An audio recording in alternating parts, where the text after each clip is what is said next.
ውግእና ምስ ሻዕቢያ ይክብል ክልል አምሓራ አዋጅ ኹናት አውጅላም ምክልኻል ሰራዊት ኢትዮጵያ ብሙሉእ ኃይሉን ጋዕገልጠሙን ናብ ትግራይ እናጓዘመ ኣብ ዘለል እዋን ክልል አምሓራ አዘራራቢ ዕላዊ መግለጺ አውጪሎም እቲ ንምዕራብን ደቡብን ትግራይ ወሪሩ ሒዙ ዘሎ ምምሕዳር ክልል አምሓራ ብስንክቲ ኣብ ውሽጡ ተፈጢሩ ዘሎ ናይ ፋኖ መጥቃዕቲ ተረብሹ ከም ዘሎ ይግለጽ ኣሎ።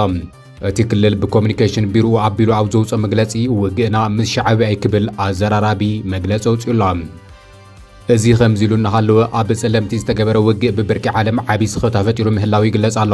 ሓላፊ ሰብኣዊ መሰላት ውድብ ሕብራት ሃገራት ኣብ ትግራይ ዳግም ኹናት ንከይለዓል ዓቢ መጠንቀቕታ ሂቡሎም። እዚ መጠንቀቕታ እዚ ዋና ጸሓፊ ውድብ ሕብራት ሃገራት ናብ አዲስ አበባ ከቐንዕ ምዃኑ ኣብ ዝግለጸሉ ዘሎ እዋን እዩ። ውድብ ሕብራት ሃገራት ኣብ መግለጺኡ ኣብ መንጎ ኢትዮጵያን ኤርትራን ዘሎ ምትፍናን ክሃድእ እውን ጻውዒት ገይሩሎም። እዚ እውን ብዝርዝር ናብኹም ክነብሎ ኢና። ሰራዊት ግብጺ ንስጉምቲ ክንቀሳቐስ ምዃኑ ተገሊጹሎም። ፕሬዝደንት ግብጺ ድሕርቲ ምስ ሕቡራት ኤምሬትስ ዓረብ ዝገበሮ ዓሚቕ ዝርርብ ሰራዊቱ ናብ ቀርኒ ኣፍሪካ ክሰድድ ምዃኑ ተረጋጊጹሎም። ታሪካዊ ምሕዝነት ዘለዎን ምዃንን ዝንገር ግብጽን ዩኤኢን ኣዝዩ ኣገዳሲ ዝተባሃለ ውዕሊ ከም ዝገበራ እውን ተፈሊጡሎም። ብኻልእ ገጽ ብዛዕባ እቲ ትኹረት ሚድያታት ዓለም ስሒቡ ዘሎ ምስጢራዊ ዝተባሃለ መዓስከር ሰራዊት RSF ኣብ ኢትዮጵያ ዘሎ ሓድሽ ምዕባለ እውን ሓበሬታ ክነካፍለኩም ኢና። እቲ ምስጢራዊ መዓስከር ብመን ተሃኒጹ ዝብል እውን ኣካቲትና ኣለና። ትግራይ 4 ቢልዮን ብር ዝግመት ወርቂ ከተውፅእ ምዃና እውን ተረጋጊጹላ።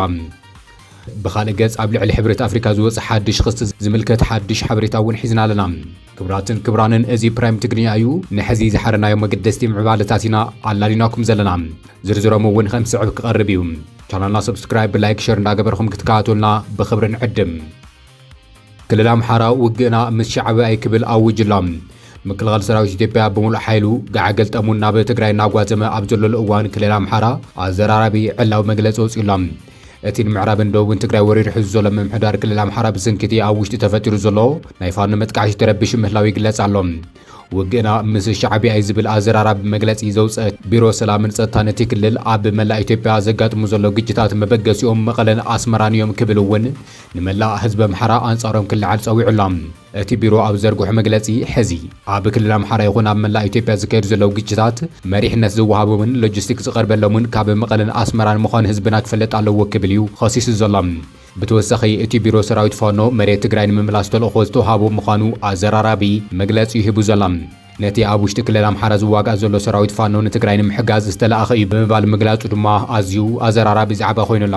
እቲ መግለጺ ከም ዝበሎ እቲ ወልቃይትን ጸለምትን ራያን ንምውራር ዝደሊ ዘሎ ዝበሎ TDF ንሓይልታት ፋኖ ዝሃቦም ተልእኾ ኣብ ውሽጢ ግጭት ብምፍጣር ናብ ደቡብ ክጓዓዝ ዝኽእል ሰራዊት ምክልኻል ሃገር ኣብ በብዞኑ ተወጢሩ ክተርፍ ምግባር እዩ ክብል እዩ ገሊጹ ዘሎ እቲ ቢሮ።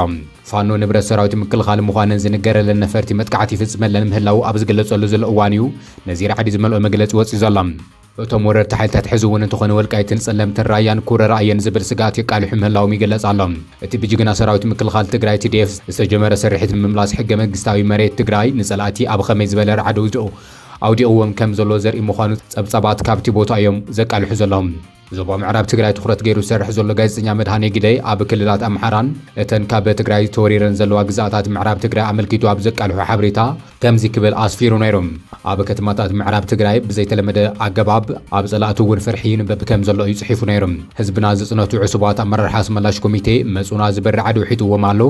ምልሻ ምዕራብ ትግራይ ምስ TDF ኣይንዋጋእን ኣይተትኹርና ኢሉ ኣቕቢዝዎን ከም ዘሎን ንኣኼባ ዝጸውዕዎ መብዛሕትኡ ምልሻ ከም ዘይርከበሎምን እቲ ዝኣቱ እውን ከመይ ገይርኹም ኢኹም ዘመናዊ ሰራዊት TDF ክትዋግእና ተሓስቡ ዘለኹም ክብል ከም ዝምልሰሎምን ብኹሉ ኣንፈት ከም ዝተኸበበ ዝገምገመ ኣመራርሓ ነባዕሉ ስኒት ከም ዘይብሉን ኣብ መንጎኦም ዝተፈጠረ ኣፈላላይ ሕዚ ናብ ዘይምትእማን ሰጊሩ ምህላውን ብሓይልታት ወያነ ኤርትራን ፋኖን ግብፅን ሱዳንን ንውረር ኣለና ኢሎም ህዝቢ ንምልዓል ዝጀመርዎ ጉስጓስ ሙሉእ ንሙሉእ ፈሽሉ ከም ዘሎን ኣብ መንጎ ህዝብን ብገበን ጠልቂ ኣስመላሽ ኮሚቴ ዘሎ ኣፈላላይ እውን ኣብ ዘይተዓረቐሉ ብርኪ በፂሑ ምህላውን ካብ ዝተፈላለየ ከባብታት ትግራይ ንምውራር ሰራዊት ዝጸግዕ ዘሎ ፒፒ ብድሕሪት ብፋኖ ከበድቲ ኪሳራታት ይጉልበብ ከም ዘሎን እዩ መድሃኔ ጽሒፉ ዘሎ። ብተወሳኺ እውን ሰራዊት ብልጽግና ትማሊ ንከተማ ደብረ ታቦር ለቒቑ መውፅኡ ስዒቡ ፋኖ ነታ ከተማ ብቐለበት ከም ዘእትዋ ድሕሪ ምሕባር ድማ ሓይልታት ፋኖ ኣብ ጎንደር ጎጃምን ወሎን ብዝወስድዎ ዘሎ መጥቃዕቲ ሰፊሕ ዓወት የመዝግቡ ምህላሞ እውን ጽሒፉ እዮም። ብልጽግና ሰራዊቱ ናብ ትግራይ ምጽጉዑ ስዒቡ ፋኖ ንከተማታት ንፋስ ስልክ ደብረ ታቦር ሓዊሱ ዝተፈላለዩ ከባብታት ከም ዝተቆጻጸረ እውን ገሊጹ እዮም። ኣብ ዝተፈላለዩ ከባብታት አምሓራ ሕዚ እውን ውግእ ይቕጽል ምህላው እዩ ዝግለጽ ዘሎ። ኦነግ እውን ምንቅስቓስ ሰራዊት ብልጽግና ተኸቲሉ ናብ ሸዋይ ጽጋዕ ከም ዘሎ እውን ተገሊጹላ። ሰራዊት ናጽነት ኦሮሞን አዲስ አበባ አስፊሑ ናይ ምኽባብ ስልቲ ይኽተል ከም ዘለውን ጀዋር መሐመድ ኣብ ዘውፁ ሓበሬታ ኣቃሊዑ እዩ። እቶም ንሰለስተ ዓመታት ምስ ሻዕብያ ተሻሪኾም ንትግራይ ዘጽነቱ ሓይልታት ሕዚ በዓልቶም ንሻዕብያ ከም ጸላኢ ቆፂሮም ክኸሱ ምጅማሮም ድማ እቲ ውራር ኣብ ኣዝዩ ሓደገኛ መድረኽን ምብልዕ ልዓኒ ምህላው ዘረጋግጽ ምዃኑ ተንተንቲ ይገልጹሎም። እቲ ካብ ክልል ኣምሓራ ዝወፀ መግለጺ እቲ ንትግራይ ንምብታን ተኣሊሙ ዝነበረ ናይ ሓሶት ልፍንቲ ፈጺሙ ምፍራሱ ዘርኢ ምዃኑ እውን ይግለጽ ኣሎ። ህዝቢ ትግራይ ሓድነቱ ኣጠናኺሩ እቲ ብወረርቲ ሓይልታት ንዓመታት ተታሒዙ ዘሎ መሬት ንምምላስ ብበልሒ ክመርሖ ከም ዝግባእ ዝግለጽ ዘሎ። እዚ ከምዚ ኢሉ ንሃለወ ድማ ኣብ ጸለምቲ ዝተገበረ ውግእ ብብርኪ ዓለም ዓብዪ ስኽፍታ ፈጢሩ ምህላው ይገለጽ ኣሎ። ሓላፊ ሰብኣዊ መሰላት ሕቡራት ሃገራት ኣብ ትግራይ ዳግማዊ ኩናት ከይለዓል መጠንቀቕታ ሂቡ እዩ ዘሎ። እዚ መጠንቀቕታ እዚ ድማ ዋና ጸሓፊ ውድብ ሕቡራት ሃገራት ናብ ኣዲስ አበባ ክቕንዕ ምዃኑ ኣብ ዝግለጸሉ ዘሎ እዋን እዩ። ሓለቓ ሰብኣዊ መሰላት ውድብ ሕቡራት ሃገራት ቮልከር ቱርክ ኣብ ትግራይ ተፈጢሩ ዘሎ ተኣፋፊ ጸጥታዊ ኩነታትን ገሰት ሰብኣዊ መሰላትን ኣመልኪቱ ኩሎም ወገናት እቲ ወጥሪ ንምንካይ ህፁፅ ስጉምቲ ንኽወስዱ ጻውዒት ተቐሪቡ እዩ። እቲ ብውድብ ሕቡራት ሃገራት ዝወፀ ጸብጻብ ከም ዝሕብሮ ካብ ጥሪ 26 2018 ጀሚሩ ኣብ ሰሜን ምዕራብ ትግራይ ብፍላይ ድማ ኣብ ከባብታት ጸለምቲ ላዕላይ ጸለምትን ኣብ መንጎ ሰራዊት ምክልኻል ሃገርን ኣብ መንጎ ትዴፍን ጽዑቕ ውግኣት ከም ዝተኻየደ ድሕሪ ምሕባር እቲ ውግእ ድሮናት መዳፍዓትን ከበድቲ ኣጽዋራትን ከም ዝተጠቐሙ ዝገለጸ ቮልከር ቱርክ እቲ ምንቅስቓስ እዚ ነቲ ድሮ ተዳኺሙ ዘሎ ሰብኣዊ ኩነታት ትግራይ ዝያዳ ኣብ ሓደጋ ዘውድቕ ምዃኑ እዩ ኣጠንቂቑ ዘሎ። ሰራዊት ትግራይ ብዕለት 1 ለካቲት ካብቲ ከባብታት ጸለምቲ ከም ዝወፀ እውን ጠቒሱ እዩ። ብተወሳኺ እቲ ሓለቓ ሰብኣዊ መሰላት ኣብ ደቡብ ምብራቕ ትግራይን ጥቓ ዓፋር ኣብ መንጎ ሰራዊት ትግራይን እቲ ሓይሊ ሰላም ትግራይ ሓራ መሬት ተባሂሉ ዝጽዋዕ ተቃዋሚ ጉጅለ ዝካየድ ዘሎ ውግእ ቀጻሊ ስጋኣት ኮይኑ ከም ዘሎን እዩ ገሊጹ ዘሎ። ቮልከር ቱርክ ኣብ ዝሃቦ መግለፂ ኣብ እዋን እቲ ውግእ ይኹን ድሕሪኡ ብኽልቲኦም ወገናት ሰራዊት ምክልኻልን ትግራይን ዝግበር ዘሎ ማእሰርቲ ሰላማውያን ሰባት ኣዝዩ ዘሰክፍ ምዃኑ እውን ገሊጹ እዩ። ሰላማውያን ሰባት ዳግማይ ኣብ መንጎ ተቐርቂሮም ኣለው ዝበለ ቮልከር ቱርክ ምስ ተጸራርቲ ወገናት ርክብ ኣለኩም ብዝብል ጥርጣረ ዝግበር ዘሎ ማእሰርቲ ብህፁፅ ደው ክብል እውን ኣተሓሳሲቡ እዩ። ዝተፈጸሙ ገሰታት ሰብኣዊ መሰላት ድማ ብዘሸራዊ ኣካል ተመርሚሮም ተሓታትነት ክሰፍን እዩ ጸዊዑ ዘሎ። እቲ ሓለቓ ሰብኣዊ መሰላት ኣብ መዛዘም መግለጺኡ ኣብ መንጎ ኢትዮጵያን ጎረቤት ሃገር ኤርትራን ዝረአ ዘሎ ምስሓብ ናብ ዝኸፍአ ደረጃ እንተደይቡ ንመላእ ዞባ ቀርኒ ኣፍሪካ ዝሰክፍን ሰብኣዊ ጸጥታውን ቁልውላው ከስዕብ ከም ዝኽእልን እውን ኣጠንቂቑሎም። ልዕሊ 1 ሚልዮን ተመዛበልቲ ዜጋታት ትግራይ ገና ናብ መረበቶም ኣብ ዘይተመለሱሉን እቲ ክልል ካብቲ ናይ ዝሓለፈ 2 ዓመታት ኩናት ገና ኣብ ዘይሓየሉ እዋን ዳግማይ ናብ ወታደራዊ ግጭት ምእታው ዕናዊ ሳዕቤን ክህልዎ ከም ዝኽእል ቮልከር ቱርክ እዩ ኣገንዚቡ ዘሎ። ኣብ ክንዲ ብረት ብፖለቲካዊ ዘተ ምትእማን ብምፍጣር ጸገማት ንኽፍትሑ ድማ ንማሕበረሰብ ዓለም ንተላፈንቲ ወገናትን ኣተሓሳሲቡላ። ብተመሳሳሊ እውን እቲ ላዕለዋይ ኮሚሽነር ሓይልታት ወሃቢ ህፁፅ ደገፍን መሻርክቱን ኣብ ኣልፋሽር ዝፈጽምዎ ዘለዉ ግፍዕታት ተሓተቲ ክኾኑ ከም ዝግባእ እዩ ኣገንዚቡ ዘሎ። እቲ ላዕለዋይ ኮሚሽነር ሰብኣዊ መሰላት ሕቡራት ሃገራት ቮልከር ቱርክ ኣብ ኣልፋሽር ዝተፈጸመ ግፍዒ ጉጅለ ወሃቢ ህፁፅ ደገፍ ንመሻርክቱን ተሓተቲ ክኾኑ ከም ዝግባእ እዩ ኣገንዚቡ ዘሎ። እቲ ኮሚሽነር ሓይልታት ወሃቢ ህፁፅ ደገፍ ነታ ከተማ 18 ኣዋርሕ ኸቢቦም ድሕሪ ምጽንሖም ብኣሽሓ ዝቑጸሩ ሰባት ምቕታሎምን ከቢድ ጥሕተ ሰብኣዊ መሰላት ከም ዝፈጸሙን እውን ኣፍሊጡ እዩ። ናብ ሃገረ ሱዳን ምብራቃዊ ቻድን ምብጻሕ ምግባሩ ዝገለጸ እቲ ዋና ኮሚሽነር ትካሉ ን140 ግዳያትን መሰኻኽር ቃለ መሕተት ገይሩ ብዝረኸቦ መረዳእታ ብዘይፍርዲ ምቕታል ደቂ ሰባት ጾታዊ ዓመፅን ጨውያን ሓዊሱ ብርክት ዝበሉ ገበናት በጢዑ ጥቕ ሓይሊ ፍጾም ምንባሮም ከም ዘረጋገጸ እውን ገሊጹ እዩ። ኣብዚ እዋን እዚ ጽዑቕ ውግእ ይካየድ ከም ዘሎን ኣብ ከባብታት ደቡብ ኮርዶፋን እውን ምስ ኣልፋሽር ዝመሳሰል ፍጻመ ክጋጥም ከም ዝኽእል ዘንፈተ እቲ ኮሚሽነር ማሕበረሰብ ዓለም ካብ ተግባር ዘይብሉ ሸቕሎት ወፂኡ ዝሓሸ ስራሕ ክሰርሕ እዩ ጻውዒት ተቐሪቡ ዘሎ። ካብቲ ዝግበር ህፁፅ ዓለም ለኻዊ ስጉምቲ ብተወሳኺ ኣብ ከባቢ ዳርፉር ዝተገበረ ክልኸላ ሸየጥቲ ኣጽዋር ናብ መላእ ሱዳን ክሰፍሕ ምግባር ዘቤታዊ ሽምግልና ከተባብዕ ምስራሕን ከም ዘደለ እውን እቲ ኮሚሽነር ጠቒሱሎም። ብኻልእ ገጽ ሚስጥራዊ ዝተባሃለ ትኹረት ሚድያታት ዓለም ስሒቡ ዘሎ ጉዳይ ናባኹም ክነብል ኣብ ምዕራባዊ ዶባት ኣብ ቤንሻንጉል ጉሙዝ ሓደ ሚስጥራዊ መሰልጠኒ ማዕኸል ዳዕመ ሰሪዕ ከም ዝተሃነፀ ሮይተርስ ኣብ ዘካየዱ ምርመራ ኣቃሊዑ ኣሎ። እዚ ማዓስከር ኣብ ጎረቤት ሃገር ሱዳን ዝዋጋእ ዘሎ ወታደራዊ ጉጅለ ዳዕመ ሰሪዕ ኣሽሓት ዋጋእቲ ወታደራት ዘሰልጥነሉ ምዃኑን ብኢምራትስ ከም ዝምወለ እውን ጸብጻብ ሮይተርስ ኣረጋጊጹላ። እዚ ድማ እቲ ኣብ ዓለም ኣብዚ እዋን የካይድ ካብ ዘሎ ቀተልቲ ግጭታት ዝኾነ ኩናት ሕድሕድ ሱዳን ካብ ኣፍሪካ ማእኸላይ ምብራቕ ናሓዊሱ ዘባዊ ሓይልታት እውን ይጸምድሉ ምህላው ዘርኢ ምዕባለታት ምዃኑ እቲ ሓበሬታ ኣመላኺቱላ። እቲ ማዓስከር ኢትዮጵያ ኣብ ኩናት ሱዳን ትሳተፍ ከም ዘላ ናይ መጀመርታ ጭቡጥ መርትዑ ከም ዝኾነ ተገሊጹላ። ኣብ ደቡብ ሱዳን ውግእ እናተጋደደ ኣብ ዝኸደሉ ዘሎ እዋን ሓይልታት ዳዕመ ሰሪዕ ሓደሽቲ ወታደራት ዝቐርብ ሓደገኛ ክኸውን ከም ዝኽእል ዘርኢ ምዕባለ ከም ዝኾነ እውን ይግለጽ ኣሎ። እዚ ሓበሬታ እዚ ከም ሚድል ኢስት ኣይ ዝኣመሰሉ ማዕኸላት ሓበሬታ ከቃልሕዎ ከም ጸንሑ ዝፍለጥ ኮይኑ ሮይተርስ ድማ ንዝተፈላለዩ ምንጭታት ተወኪሱ እዩ ኣረጋጊጽዎ ዘሎ። ሓደ ላዕለዋይ በዓል ስልጣን መንግስቲ ኢትዮጵያ ዝርከብዎም 8 ምንጭታት ከም ዝሓበርዎ حبرات إمارات عرب نهنساتي معسكر بجنزب كم زمولة نتي معسكر بوتادراوي أسلتن لوجستيكن دقف كم زحبتن ون تقاليت اللام زي حبريتا زي أبوشت زي مزاخري أقل قلوس أتا إيجابيان أو دبلوماسياوي مسمارات كم استزرقعن برويترز تقمجي ملام رويترز كم زبزابو إماراتس أب بروجكت مستافان أبتي بروجكت بعلي كم استساتفتن علاما نايتي معسكر دما بنصا وغن كرقاقز كم زي خالن يحبرو زلام منستر قدات وزاي اتهاجر نزقرب اللحتو أب زهابو ملاش أبتي جيجت سودان إيد كم زي بلون بزخون يخون منقدي أبتي تسابوتات كم زي ساتفون قاليسهم هناك حد سودان أو خلت شان إسران سلستن أب مونغو سراو سودان حالة دعم سريعا قدمتنا بسيفيلا محضران مسجار استوت أنا جزء بزكاير وجيتي تلعلم بس إنجزير ما سافحت ميت أسفح فيحو عالية وجيتاتون أجاريديم رويترز نسب سلطانات دبلوماسيات إثيوبيا زركبوا مسنسات سرحيتات تيم عسكر استعاصروا عسرت حمشت منجتات بمزراب بساتلايت نستوسد مسلي تكابي تنتينو ويم خلت سب سلطان سلي إثيوبيا بساتلايت استسألوا مسلطات أبتي نايزتا معسكر أبتي نايزتا مذكر دبلوماسي عن كلات نسفر زرزر حوريتا زرقاقز حوريتا يوم قريبهم أقامتان صفحات نتي معسكر زرزر خصتات تصادفوا إمارات عرب قدم حزي أي تجلس أنصنيحهم وتوم مسلطات صفحات نايتي حدش معبالة مسنتات مدبر مقاصري درونات كاب مريت أبتغو أبزر كم عرفون فرتيز تدخونه كم زخونه زريوم أتي أبرحو معرباوي زوبا بينشانقول قمص أبتقى دوب سودان زركة معسكر زكايد نتفتات كاب ورحتة كم تعتحيزو استلعالم مثل تاساتلايت كم زخونون أما لاخيتيم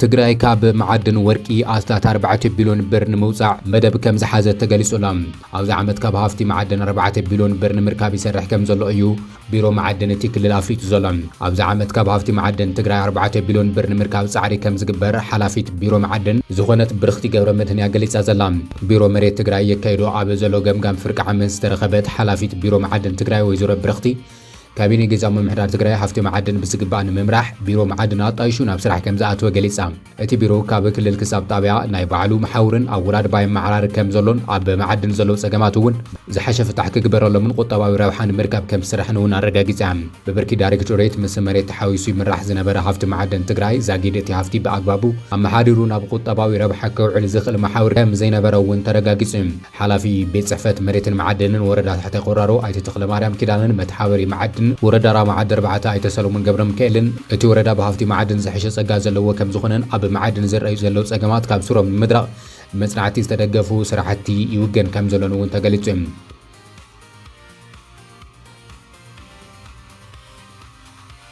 سراويت جبسي ناب زوبا قرن أفريقيا تنقصق يسلام جبسي سراويتانا بسوماليا كتوافر مخانا تقل يسلام جبسي كما أكان نايتي أبو سوماليا زكايل زلوتو الأخوة دقفن مرقان حبرة أفريقيا سراويتانا بسوماليا كم توافر مقلاسا مأخلا زينا سوماليا قليسنا اللوام تصادفو جبسي أبو سوماليا أكالتي كايرو أب قرن أفريقيا زحينا نايتس التاقدك الوات تقبرو زلا سعري مخانوون تعزبتي قلص اللهم أزي استقلت بريزنت عبد الفتاح السيسي أب كايرو مس بريزنت سوماليا حسن شيخ محمد أب زكايدو زرر بخوينو غلط يوم ورحتي أب زينا وسخز خير زلو زبا ودري وتادرا متحوارن بوليتيكا موهادن نمعمق تسمامي عم كم زلو يتقلصهم السيسي جبتن مريتاوي مجنس على سوماليا زخون يخون أفريقيا كم زي هابتن خمزة عين سوقمتان لالاون الزباي مرقان أب حدقات زوتو قدم هونت مخانوون أتنكيهم بواقع دحنت حنت هاجر زور سر سوقمتات المدخلات شارتر حبرات هاجر زت حز مخانوون أتنكي غلام محلاو تقيح بحري وشمت عدنن بحتاوي حلافنه نايتن أب زوري أزركب هاجرات مخانو زجلت على سيسي استراتيجية مسمارات مراقب أب محلاو ترى جبسي سوماليا وسان مخانوون قلسهم بريزنت سوماليا بقدو نوسان جبسي بحاجوس كم استقبلوا دحر مجلس تهاجرن حدنتن سعرتاتن صار شبرا سوماليا تجبروا زلا دقفون أمسجينهم أزي خمزلون هالود ما بريزنت جبسي عبد الفتاح السيسي أب يونايتد عرب إماراتس وقع عدة أكايد لهم زباي مرجان لعلاونة هاجرات قندي أجنة خوينو كم زلو وانت جليس لهم بريزنت جبسي عبد الفتاح السيسي ناب يونايتد عرب إماراتس وقع عدة بمقبار مسبق محمد بن زايد آل نهيان تمايتهم أتي أبو داوي استخايد ركب أب مقالة مراقب زلو وتري بفلايد ما أب قداي فلسطين من إسرائيل زتوكر مخانوون من جتات دبلوماتيك جليس أمالهم بصحفة بريزنت جبسي عبد الزوم مجلسي زباي مرجع زمز جزاتها حدنا لعلاونة هاجرات مقالة مبرق مس خبر ترح كم زخنن مرح تغلطين هاجرات تسمع معن كم زلون يجلس زلم عبتي زوبا زلو وتري ناجردن تخيدود ما أب خلطين هاجرات على تاوي سلوا كم زلو أتنكي قيم ዑደት ፕሬዝደንት አልሲሲ ዝመጽ ዘሎ ምስ መራሕቲ ቱርክን ሶማልያን ተኸታተልቲ ዝርብ ድሕሪ ምክያዱ ከም ዝኾነ ተገሊጹ እዩ። ኤምራትስ ኣብ ማእኸላይ ምብራቕን ቀይርን ኣፍሪካን ዓብዪ ጽልዋ ዘለዋ ሃገር ክትኸውን ከላ ምስቲ ግብጺ ብጉዳይ ክድብ ዳሰ ምስ እትዋስኡ ዘላ ኢትዮጵያ ድማ ኣዝዩ ጥቡቕ ዝምድና ከም ዘለዋ ተገሊጹ። እዚ ዑደት ኣልሲሲ ድማ ነቲ ኣብቲ ዞባ ዘሎ ዲፕሎማስያዊ ሚዛን ንምሕላው ዝግበር ዘሎ ጻዕሪ ምዃኑ ተንተንቲ ይገልጸሎም። ብዘይካ እቲ ፖለቲካዊ ጉዳያት ክልቲኦም መራሕቲ ቁጠባዊ ምትእስሳር ንምጥንኻር ተማይጦም ከም ዘለዉ እውን ተገሊጹ እዩ። ብተወሳኺ ድማ ኣብቲ ሃገር ዝርከብ ናይ ሰብ ስራሕ ብልሓት AI ዩኒቨርሲቲ ብሓባር ዑደት ገይሮሙሉ እዮም። ዩናይትድ ዓረብ ኤምሬትስ ቅድሚ ሓደ ዓመት ምስ ግብጺ ኣብ ዝገበረቶ ስምምዕነት $1 ቢልዮን ብምምዳብ ኣብ ገማግም ባሕሪ ሜዲተራንያን ግዙፍ ዝኾነ ናይ ልምዓት ስራሕቲ ንምክያድ ከም ዝተስማዕምዐት ይዝከር እዩ። እዚ ርክብ እዚ ድማ ግብጺ ምስ ሃገራት ወሽመጥ ዓረብ ዘለዋ ሽርክና ብምጥንኻር ኣብ ቀርኒ ኣፍሪካን ማእኸላይ ምብራቕን ዘሎ ጸጥታዊ ስጋኣት ንምምካት ትገብሮ ዘላ ጻዕሪ ምዃኑ ዘመላኽት ከም ዝኾነ ተገሊጹ ኣሎ። ሕብረት ኣፍሪካን ባይቶ ሰላምን ጸጥታን ሕብረት ኣፍሪካን ዝተጣየሽሉ ዕላማ ሽቶን ክዕውቱ ዘይኽእሉሉ ሙሳድ ትካላት ስለ ዝኾኑ ዳግም ትዕራይ ከም ዘድልዮም ፓን ኣፍሪካ ኣጀንዳ ኢንስቲትዩት ኣብ ዘውፅኦ መግለፂ ሓቢሩሎም። እዚ ከምዚ ኢሉ እናሃሎ ድማ እቲ ኣዝዩ መብረሳይ ዝኾነ ኩናት ኢትዮጵያን ዳግማይ ንኸይውላዕ ሓያል ዲፕሎማሲ ጻዕሪ ንኽግበር ጻውዒት ተቐሪቡሎም። is Africa's premier continental organization, the African Union Fit for the Purpose ኣብ ትሕቲ ዝብል ርእሲ ፓን ኣፍሪካ ኣጀንዳ ኢንስቲትዩት ኣብ ዘውፅኦ መግለፂ ሕብረት ኣፍሪካ ነተጣየሸሉ ቀንዲ ዕላማታት ልኡኽተታትን ምክልኻል ጎንፂ ጎነፅ እንተጋጥም እውን ጣልቃ ብምእታውን ክቋረፅ ምግባር ወካላይ እጃም ምፅዋትን እንትኾኑ ብፍላይ እቶም ፈላሙት ክልተ ዕማሙ ምክልኻል ጎነፅን እንተጋጢሙ ድማ ጣልቃ ብምእታው እቲ ተጻብኦ ደው ንኽብል ምግባር እንትረይ ኣብ መዓልኡ ዘይወዓለ ዝሃውተተ ኮይኑ ከም ዘሎ ይግለጽ ኣሎ። ሕብረት ኣፍሪካን ባይቶ ሰላም ጸጥታን ሕብረት ኣፍሪካን ዝተጣየሽሉ ዕላማን ሽቶን ክፈጽሙ ክዕውቱ ዘይኽእሉ ፍሽላት ትካላት እዮም ኢሉሎ ፓን ኣፍሪካ ኣጀንዳ ኢንስቲትዩት ብመርትዑ ኣሰንዩ ኣብ ዘርግሖ መጽናዕቲ። እዚ ድማ ቅድሚ መበል 39 ስሩዕ ጉባኤ መራሕቲ ኣባል ሕብረት ኣፍሪካ ምክያዱ ኣብ ናይሮቢ ኬንያ ዕላው ተገይሩ ዘሎ መግለፂ ፓን ኣፍሪካ ኣጀንዳ ኢንስቲትዩት ኣብ መንጎ ፍሽለት ሕብረት ኣፍሪካን ባይቶ ጸጥታ ሰላምን ኢሉ ዝጸርሖ ኣብ 2013 ብመንግስቲ ኢትዮጵያን ኤርትራን ኣብ ልዕሊ ትግራይ ዝተኻየደ ወራር ንምክልኻል ይኹን ንምቁራጽ ዘይምኽኣሉ ከም ዝኾነ እውን ተገሊጹሎም። ባርኻስ ክቡራንን ናባኹም ዘዋድ ናይ ምዕባልታት ነዚኦም መስሉ ነይሮም። ሓቢርኹምና ስለዝጸናሕኹም ኣዚና ነመስግን። ቻናልና ሰብስክራይብ ስለ ዝገበርኹም እውን ነመስግን።